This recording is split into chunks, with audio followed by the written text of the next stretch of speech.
So hello guys, welcome back to my another vlog. So guys, जैसे कि आप लोग ने देखा होगा लास्ट वीडियो में मैंने पूरा लॉन्च पैड कैसे भरना है आप लोग को मैंने बताया। सब मैंने अपने चैनल में वीडियो भी अपलोड की।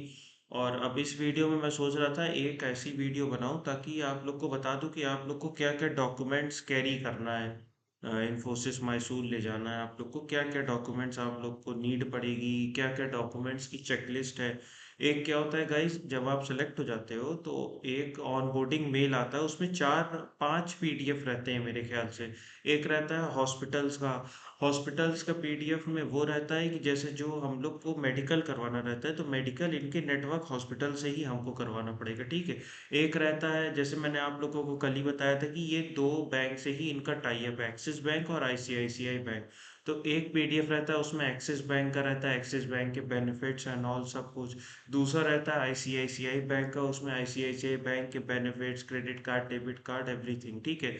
और फिर एक आपका पीडीएफ रहता है, वो रहता है क्या कहते हैं, ऑन बोर्डिंग फॉर्मेलिटीज, या आप लोग कह लो प्री ज्वाइनिंग पीडीएफ है, प्री ज्वाइनिंग रहता है, pre joining guidelines.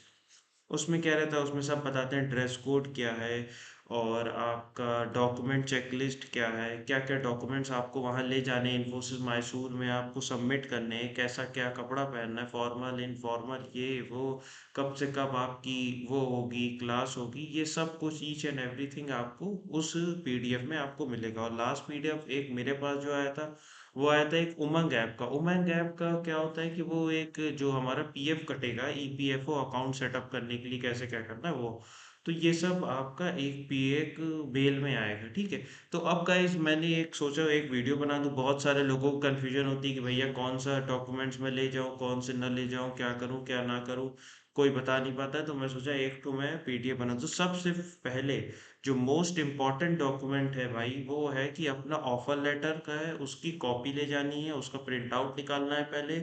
Offer letter के साथ तीन पीडीएफ, जिस दिन ऑफर लेटर आया होगा उस दिन आपके पास तीन पीडीएफ आया होगा, एक ऑफर लेटर, दो एनेक्चर। तो तीनों चीज का हमको पीडीएफ निकालना है, तीनों में साइन करना है, और उसकी हार्ड कॉपी हमें ले जानी है, ठीक है। टेंथ की मार्कशीट की ओरिजिनल डॉक्यूमेंट, जो अगर आप आईसीएससी बोर्ड से हैं तो टेंथ की मार्कशीट का जो स्टेटमेंट ऑफ मार्क्स मिला है वो ले जानी है। अगर आप सीबीएसई बोर्ड से हैं तो उसमें भी टेंथ की मार्कशीट ओरिजिनल ले जानी है, ठीक है। फिर उसके बाद स्टैंडर्ड सर्टिफिकेट ले जाना है टेंथ का। आईसीएससी बोर्ड में तो टेंथ का सर्टिफिकेट देते हैं, पास सर्टिफिकेट कहते हैं। सीबीएसई बोर्ड का मुझे नहीं पता, अगर देते हो तो तब भी आप उसको ले जाना। उसके बाद हम लोग को ले जाना ट्वेल्थ का standard marksheet, statement of marks, ICSC board में भी देते हैं, सीबीएसई में भी देते हैं, ओरिजिनल। ये सब टेंथ का मार्कशीट और टेंथ का सर्टिफिकेट, ट्वेल्थ का मार्कशीट, ये सब अभी तक मैं ओरिजिनल की ही बात कर रहा हूँ। ओरिजिनल ले जाना है जो आपको स्कूल से मिली है, कॉलेज से मिली है, अपने सॉरी स्कूल से, ठीक है। उसके बाद जो है ट्वेल्थ की हमको सर्टिफिकेट ले जाना है, पास सर्टिफिकेट जो भी ट्वेल्थ का है आपको मिला है, अगर नहीं मिला है तो कोई बात नहीं, मिला है तो वो ले जाइएगा। डिग्री की मार्कशीट ऑल सेमेस्टर, हर एक सेमेस्टर की जो जो मार्कशीट आपको अपने कॉलेज से मिली उसकी ओरिजिनल डॉक्यूमेंट आपको ले जाना है, फर्स्ट से लेकर एट तक, चाहे ईयर वाइज हो चाहे सेमेस्टर वाइज हो, वो आपकी प्रॉब्लम है, लेकिन ले जाना है आपको ओरिजिनल। अगर आपने डिप्लोमा किया हुआ है तो डिप्लोमा की ओरिजिनल मार्कशीट्स आपको ले जानी है। अगर आपका प्रो वो हो गया, कॉन्वोकेशन हो गया है और आपको डिग्री सर्टिफिकेट मिल गया, तो आपको ओरिजिनल डिग्री सर्टिफिकेट अपना ले जाना है। अगर आपका कॉन्वोकेशन नहीं हुआ, अभी तक आपको डिग्री नहीं दी है, तो आप अपने जाओ अपने कॉलेज वालों से कहो कि मुझे पीटीसी दीजिए, पीटीसी मतलब प्रोविजनल डिग्री सर्टिफिकेट, वो दीजिए। और उसका प्रोविजनल डिग्री सर्टिफिकेट का भी ओरिजिनल डॉक्यूमेंट आपको ले जाना है, ठीक है।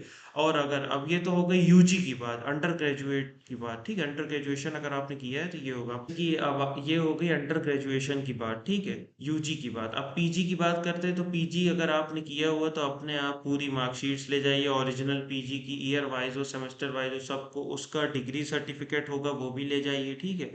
अगर आप अभी कहीं काम कर रहे थे तो रिलीविंग लेटर होता है, जैसे आप कहीं से छोड़ के निकलते हो, कंपनी आप चेंज करते हो, तो पिछली कंपनी, आप पास्ट कंपनी जो थी वो रिलीविंग लेटर देती है, वो आपको ओरिजिनल ले जाना है, ठीक है। उसके बाद आपको अपना ओरिजिनल पासपोर्ट ले जाना है, और एनएसआर का सॉफ्ट कॉपी ले जाना है। एनएसआर जो कार्ड है, जो मैंने कल आप लोग को बताया था, नेशनल स्किल रजिस्ट्री वाला जो है, जब आप उसको पोर्टल में आप अपने आप को रजिस्टर करोगे, उसका एक दो तीन दिन बाद आईटी पिन जनरेट होके आपके पास मैसेज आ जाता है या मेल आ जाता है, ठीक है। तो आप उनकी फिर वेबसाइट में जाओगे, जब आपका आईटी पिन जनरेट हो जाएगा वहां से डाउनलोड करोगे, उसकी सॉफ्ट कॉपी ले जानी है, आपके फोन में रहेगी या लैपटॉप में रहेगी, ठीक है।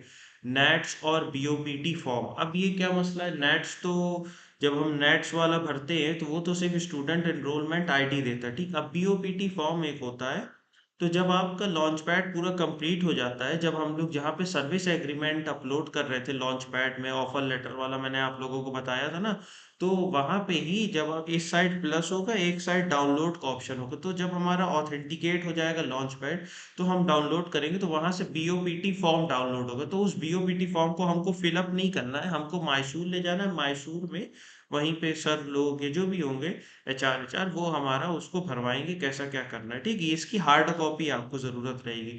अब आधार कार्ड हमको ले जाना है, तो आधार कार्ड जो ओरिजिनल होता है, जैसे आजकल पीवीसी कार्ड जो चला है एटीएम जैसा, वो आप रख लीजिए, ठीक है। और लास्ट फोटोग्राफ, फोटोग्राफ जो है 4 हार्ड कॉपी में, हार्ड कॉपी मीन जो 4 छोटी छोटी फोटोग्राफ होती पासपोर्ट साइज, वो आपको रखना है। और एक जो है अपने उस पे रखना है, मोबाइल पे रखना है, सॉफ्ट कॉपी। तो कम से कम ये इतने 16 डॉक्यूमेंट्स हैं। 16 डॉक्यूमेंट्स में जिनका पीजी नहीं है उसमें से 4-5 हटा दीजिए। इतने डॉक्यूमेंट्स है, इतने डॉक्यूमेंट्स आपको अपने साथ ले ही जाना, और बहुत अच्छे से ले जाइएगा। अगर आप फ्लाइट से जा रहे हो तो मेरा कहना ये, सजेशन मेरा ये, कि आप अपना डॉक्यूमेंट जो होता है वो केबिन बैग में, जो आपका बैग अपना या हैंड बैग या केबिन बैग जो आप अपने केबिन में ऊपर रखोगे, उसमें आप रखना। क्योंकि चेक इन वाले में मत दीजिएगा, चेक इन वाले में दे सकते हैं, कोई डर नहीं, लेकिन एक अपने सेटिस्फेक्शन के लिए भाई मेरे ऊपर रहेगा सामान, तो इसी वजह से आप अपने साथ रखिएगा। और मेरी एक आप लोग से और रिक्वेस्ट है कि जो जो डॉक्यूमेंट्स मैंने बताया है, अगर आप लोग के पास है, तो उस डॉक्यूमेंट्स का आप लोग 3 से 4 फोटो कॉपी भी करा कर रख लीजिए, ठीक है।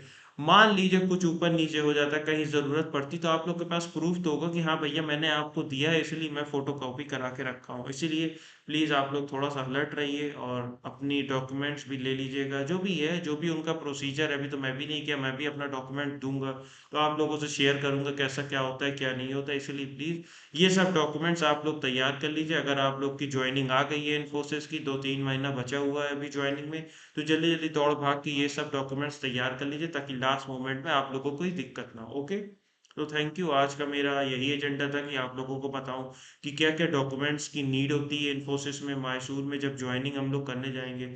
इसलिए ठीक है, फिर bye bye, like subscribe share and follow. Okay, bye bye.